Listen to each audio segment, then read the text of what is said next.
बहू, क्या बना रही हो आज? रसोई में खड़ी अपनी बहू सुहानी से आशा जी ने पूछा। कुछ समझ में नहीं आ रहा माँ जी, रोज रोज यही सब्जियां खाते खाते तो हम सब ऊब गए हैं। असमंजस में पड़ी सुहानी बोली। चल तू इधर आ, आज सब्जी मैं बनाती हूँ। आज मैं बेसन की सब्जी बनाऊंगी। जतिन को तो बहुत पसंद थी मेरे हाथ की बनी बेसन की सब्जी। बेसन की सब्जी? हाँ हाँ मम्मी जी, एक बार ये भी बोल रहे थे, लेकिन मेरे सामने तो आपने कभी बनाई ही नहीं। सुहानी बोली। अरे वो तो शादी से पहले तेरी नंदे काम नहीं करने देती थी, फिर तूने आकर के रसोई संभाल ली तो मेरी भी आदत छूट गई। चल आज बनाकर खिलाती हूँ। आशा जी आज पहले की तरह ही स्फूर्ति से अपने बेटे की मनपसंद बेसन की सब्जी बनाने में लग गई। काफी साल हो गए थे रसोई में खाना बनाए, तो हाथ थोड़े कांप रहे थे, लेकिन चेहरे पर अलग ही उत्साह था। कुछ देर में बनने वाली सब्जी को बनाने में आज लगभग 1 घंटा लग गया। जतिन भी ऑफिस से घर आ चुका था और खाना लगाने की बोलकर हाथ मुंह धोने चला गया। सुहानी ने फटाफट फुलके बनाकर बेसन की सब्जी के साथ थाली लगा दी। जतिन थाली देखते ही बोला, अरे वाह, बेसन की सब्जी। पहला कौर तोड़कर मुंह में डाला ही था कि उसका मुंह बिगड़ गया। ये क्या सब्जी बनाई है? इतना नमक? तुम्हें नहीं बनानी आती थी तो माँ से पूछ लेती। माँ बहुत अच्छी सब्जी बनाती है, जतिन बोला। बगल में बैठी आशा जी भी बेटे की प्रतिक्रिया सुनने को बेताब थी, लेकिन जतिन की बात सुनकर उनकी सारी बेताबी उदासी में बदल गई।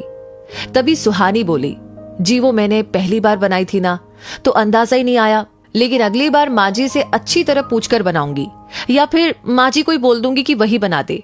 अभी मैं दिन की सब्जी गर्म करके आपको ला देती हूँ। पास बैठी आशा जी के चेहरे पर बहू की बात सुनकर मुस्कान आ गई। कितनी पगली है ये बहू, साफ साफ बोल देती माँ ने ही बनाई है, खराब बन गई तो अपना नाम लगा दिया। कुछ दिनों के बाद मकर संक्रांति का त्योहार आने वाला था, तो सुहानी के मायके से सभी के लिए उपहार और मिठाइयां आई थी। सुहानी के लिए हरे रंग की और आशा जी के लिए नीले रंग की साड़ी आई थी। सुहानी को याद आया कि एक दिन आशा जी बोल रही थी कि मुझे नीला रंग पसंद नहीं, मैं नीला रंग कभी नहीं पहनती। ये याद आते ही सुहानी ने झट से अपनी हरी साड़ी से वो नीली साड़ी बदल ली और वो हरी साड़ी अपनी सास आशा जी को दे दी।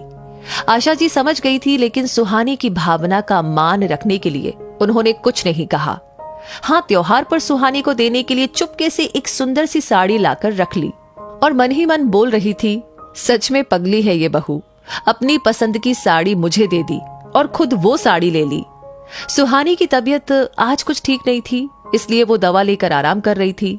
आशा जी के पास उनकी बेटी स्मृति का फोन आया कि वो और उसके ससुराल वाले देवी माता के दर्शन के लिए उनके शहर आ रहे हैं, तो कुछ देर के लिए घर पर भी आएंगे, दोपहर का खाना वहीं खाएंगे। ये सुनकर आशा जी के हाथ पैर फूलने लगे। बहू तो बीमार है और मुझसे तो इतने जनों का खाना बनना बहुत ही मुश्किल है। कुछ सोचकर उन्होंने फोन लगाया और थोड़ी देर में एक आदमी थैला भरकर सामान लेकर आ गया। उसे देखकर सुहानी ने पूछा, माँ जी ये क्या है? अरे बहू, वो स्मृति के ससुराल वाले खाने पर आ रहे हैं। ये कुछ खाना मैंने पास के ढाबे से मंगवा लिया है, बाकी हम दोनों मिलकर गर्म गर्म पूरियां तल लेंगे। लेकिन माँ जी मैं बना देती, सुहानी सकुचाते हुए बोली। हाँ तो तूने ही तो बनाया है, वैसे भी इतना खराब खाना तो तू ही बना सकती है। और सुन, ये ढाबे वाली बात राज है, आशा जी ने शरारत से कहा तो सुहानी मुस्कुरा उठी। सबने खाने की तारीफ की और साथ में सुहानी की भी। स्मृति की सास बोली, वाह बहन जी, आपकी बहू तो बहुत अच्छा खाना बनाती है, बिल्कुल होटल के जैसा।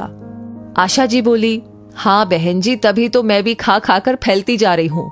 सभी हंसने लगे और दोनों सास बहू एक दूसरे को स्नेह से देख रही थी। सच में दोस्तों, परिवार में एक दूसरे की गलतियां निकालने की जगह उनकी खूबियों को देखे तो रिश्ते कितने सहज हो जाते हैं। एक दूसरे के साथ और सहयोग से ही एक परिवार खुशहाल बन सकता है। तो इस कहानी के बारे में आपने क्या महसूस किया, आप क्या कहना चाहते हैं, आपकी क्या राय है, कमेंट सेक्शन में लिख करके हमें जरूर अपनी बात शेयर करें। और इस वीडियो को ऑलरेडी आपने लाइक कर दिया है तो प्लीज अपने दोस्तों के साथ, अपने रिश्तेदारों के साथ, अपने चाहने वालों के साथ इसे जरूर शेयर करें। बाकी हमेशा ऐसे वीडियोस आपको टाइम टाइम पर मिलते रहे, कोई भी नोटिफिकेशन आप कभी भी मिस नहीं करना चाहते हैं तो हमारी हर वीडियो को सबसे पहले पाने के लिए हमारे पेज को फॉलो करना ना भूलें। और आपके लाइक्स, कमेंट और शेयर होते हैं असली मोटिवेशन हमारे लिए हर दिन ऐसी कहानियां आप तक पहुंचाने के लिए। तो आपका ये प्यार बनाए रखिए, जुड़े रहिए। धन्यवाद।